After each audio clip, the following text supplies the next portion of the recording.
Mais de 690 mil mortes no Brasil. Um cenário de caos inimaginável e um inimigo invisível. 2020, chegada do novo coronavírus. Prepare-se para a guerra. Eu não pude nem ver a última vez do meu pai. Nunca podia entrar no hospital, podia ir no UTI, podia entrar, não sei o que, aquela coisa, né? Mas meu pai, assim, enterrado, também tinha um bicho, né? Cachorro, principalmente, né? A Covid-19 ela é provocada por um vírus, né? Da família do coronavírus, tá? Coronavírus é um grupo de vírus que geralmente atingem o trato respiratório e gastrointestinal. Então, uma família variada, e esse vírus que provocou a pandemia é o SARS-CoV-2, né? Uma variação nova, então.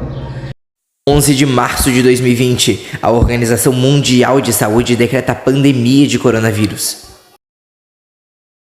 Como refletir sobre a gravidade dessas mortes todas, que vão se acumulando todo dia. Eu simplesmente fiquei sabendo que tinha se espalhado, não era um vírus comum, como a gripe, tinha algumas coisas bem parecidas, porém o que me assustava mais era a questão da falta de ar grave, né? Então a gente já chegou a imaginar, né? Imagina como é que é morrer sem conseguir respirar, sabe? Com uma respiração assim trancada, sabe? É sufocante daí. Quando é assim, o baque só acontece quando quem morre é um parente, um amigo, um vizinho ou uma pessoa famosa. As notícias saíam a todo momento. A população estava diante de uma cena catastrófica.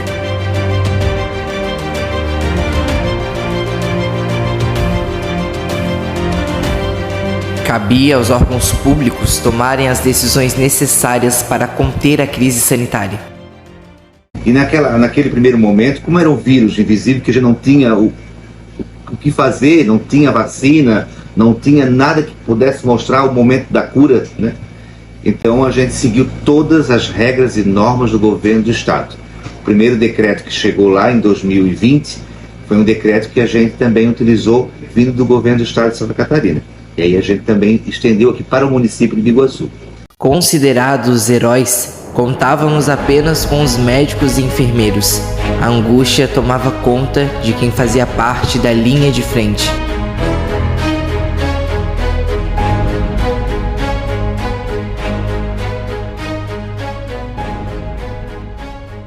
Não tinha idade para morrer, né? Ali a gente viu o que a gente é. A gente não é nada, né? Gente jovem, criança, idosos, tudo assim, ó. Hoje estava mais ou menos, amanhã já piorava e no mesmo dia já morria, já ia para os tubos. E nem os médicos às vezes sabiam como lidar com a situação. Foi bem complicado. E a gente em casa, onde a gente só tinha internet e a televisão, né, para que a gente pudesse ficar sabendo das informações. E às vezes por irresponsabilidade do governo, por não ter tomado alguma providência imediata, por ter atrasado a compra da vacina e também porque faltou a conscientização da população, né? Porque eu acho que a população colaborou muito para que o vírus se espalhasse muito mais rápido, né? Porque quando foi pedido que utilizassem máscara, muitos não utilizaram.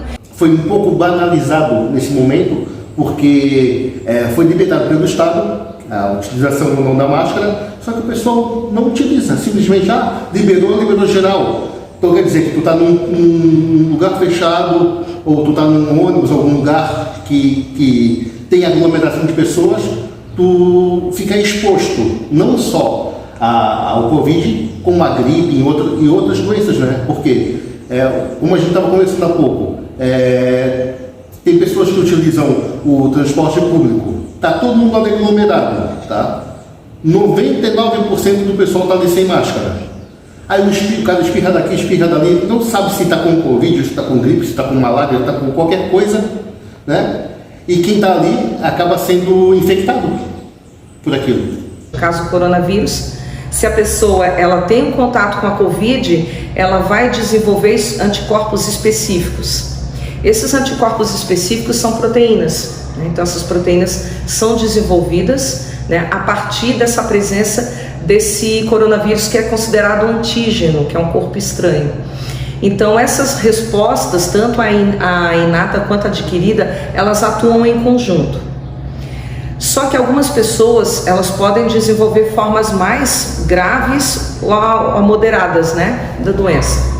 Aí pode ter o fator também dessa pessoa de repente já estar sofrendo com algum tipo de doença em que debilitou o sistema imunológico, né? Então se ela adquirir Covid pode desenvolver forma grave, e também fatores genéticos, predisposição genética. Isso tem sido foco de estudo pelos cientistas atualmente, saber quais genes, né, que estão ali relacionados aos quadros graves. Começar o plantão, pegar o plantão, né? Já entrar se paramentar, já entrar no quarto com as medicações já pronta. Fazia o banho, que seria a higiene e conforto do paciente, né? Porque muitas das vezes os pacientes nem familiares podiam estar junto, porque tinha que estar no isolamento, né? Isso era muito crítico, assim, muito crítico. A pessoa estava instável, daqui a pouco já morria.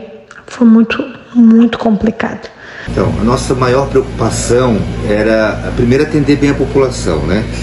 Ter todo o material à disposição da nossa saúde, né? Foi feito, naquele momento começou também, os materiais não vinham porque era muito pedido em todo o Brasil, em todo o mundo. Esse foi um desafio, né? Que a gente teve que correr atrás para ter todos o aparato para cuidar das pessoas, cuidar das vidas. O desafio também daquele momento que foi fechado o comércio, né? O comércio ficou fechado, foi um desafio muito grande para a receita do município, né? O próprio vírus é um desafio, né? O vírus é um desafio para nós, os gestores, os médicos, enfermeiros, os secretários de saúde. Foi um desafio imenso pela dimensão do vírus, de que ele ser totalmente invisível. Meu abraço ao prefeito Salmi, que também foi um homem, um gestor que correu muito atrás para que as coisas acontecessem. Quero aqui deixar registrado o meu agradecimento a todos os médicos, a todos os enfermeiros, ao secretário de saúde no nosso município, que lutaram muito, né? Por ordem do nosso prefeito Salmi, para que as coisas do nosso município andassem bem e que a vacina chegasse para todos. Olha, os órgãos de saúde, eu acredito que não, tá? Pelos órgãos de saúde brasileiros, principalmente agora que a gente tem uma nova variante, acho que a gente não pode chegar e afirmar isso, tá? Com pós-pandemia. A gente percebe que há um aumento de hospitalizações e de procura, né, para testes, então isso ainda é preocupante. Mas a gente já pode respirar um pouco mais aliviado em relação aos 2 anos que a gente passou. A gente consegue perceber uma luz no fim do túnel. E depois de ver e presenciar tudo isso, eu me pergunto, será que essas vidas poderiam ter sido salvas? Brevemente, né, o povo saberá que foram enganados. Pelo meu histórico de atleta, ou resfriadinho. Cara, quem fala de eu não sou coveiro, tá vendo? Presidente, mais uma coisa, como foi a reunião? Não sou coveiro.